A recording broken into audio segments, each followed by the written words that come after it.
Hey guys, so in today's video we are talking about goal setting theory. It is another theory of motivation, so let's get started. Goal setting theory of motivation states that specific and challenging goals along with appropriate feedback contribute to higher and better task performance.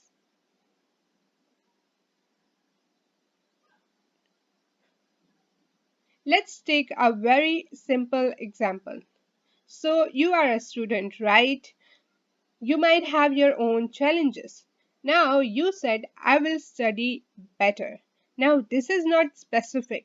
You are saying you are going to study better, and it could be anything. Maybe you just watched a few videos and you felt, okay, I am studying better. But you have to be specific. To understand what specific means, it means you should have a grade in your mind. It could be A, it could be B, it could be C, it could be just not to fail. Either way, your goal has to be specific and challenging. A good student cannot have this goal not to fail. Either way, your goal has to be specific and challenging. A very good student cannot have not to fail as a goal.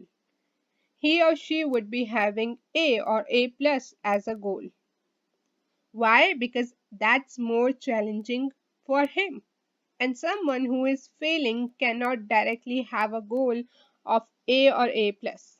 They can, but what they need is a more realistic and specific goal, which is not to fail.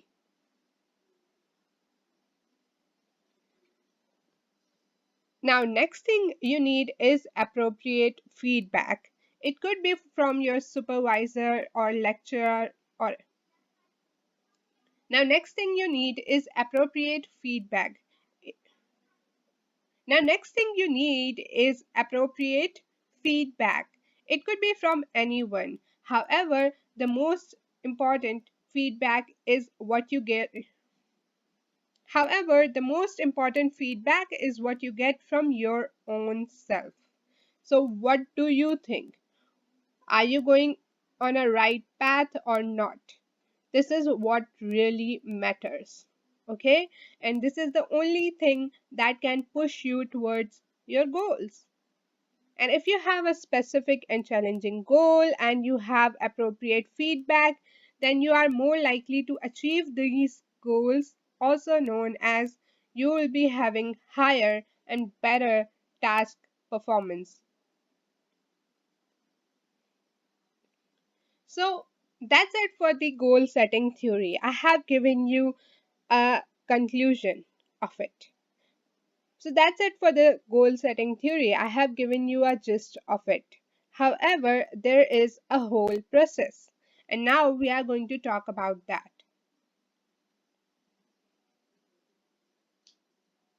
So you need to have a goal, which should be what specific and difficult or challenging. Now you do have a goal. Next thing is you need to accept the goal.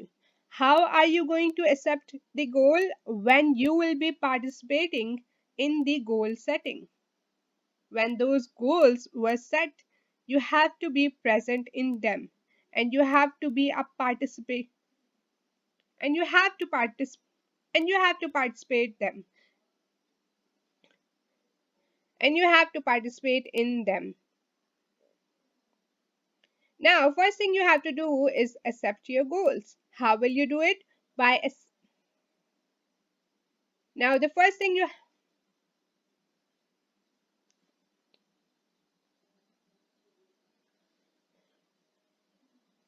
Now, the first thing you have to do is accept your goals. How will you do it? By participating in goal settings. You have to be present. You have to be present in whenever the goal is being set. You have to be present as well as you have to be one of the participants. So you so it means that you are creating these goals. Once you are creating these goals, you will obviously accept them.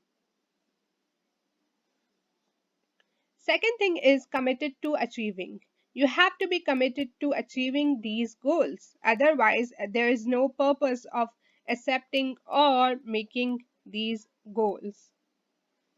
So for committing, so for commitment, what do you need is your goals have to be public. And if they aren't entirely public, you can just tell it to a few fellows. What will what it does is basically you will have a fear of letting down your fellows. What it does is basically you will have a fear of letting down yourself amongst your fellows.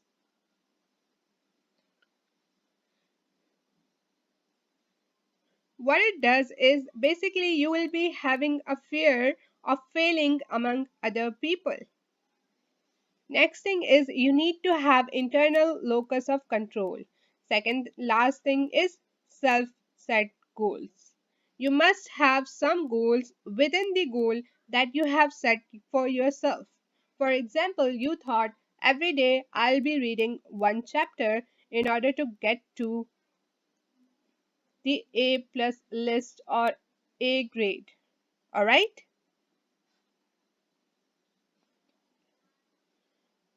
So this is your self-set goal within your main goal.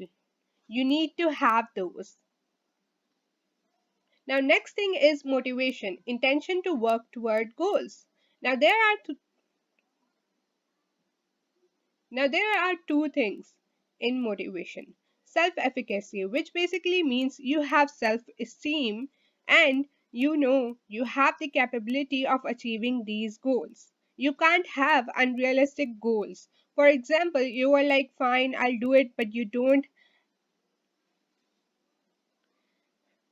First thing is self efficacy. First thing is self-efficacy. It means you need to have self-esteem and you must be confident enough to achieve these goals. For example, you can't achieve those goals for which you have no skills. You might be committed, you might accept those goals, but you know you are not skilled properly. Hence, your motivation would be low. Second thing is national culture. You do know that every nation, every country has different culture. In some cultures, achieving your goals is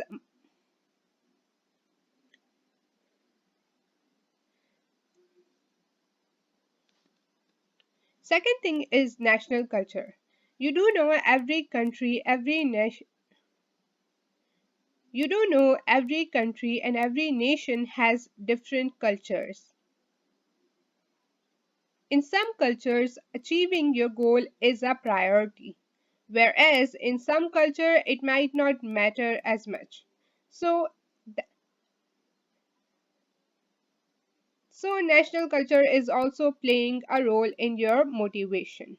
Last thing is self-generated feedback on progress. I told you the most crucial thing in this whole process is that you must assess yourself. You must give yourself some feedback, some evaluation, and so on. When you get all these things along with the self generated feedback, it's more likely that you will be achieving the goals that you set as well as your performance will be high. All right, that's it. I really hope. All right, so that was the process of goals setting theory. Okay, okay.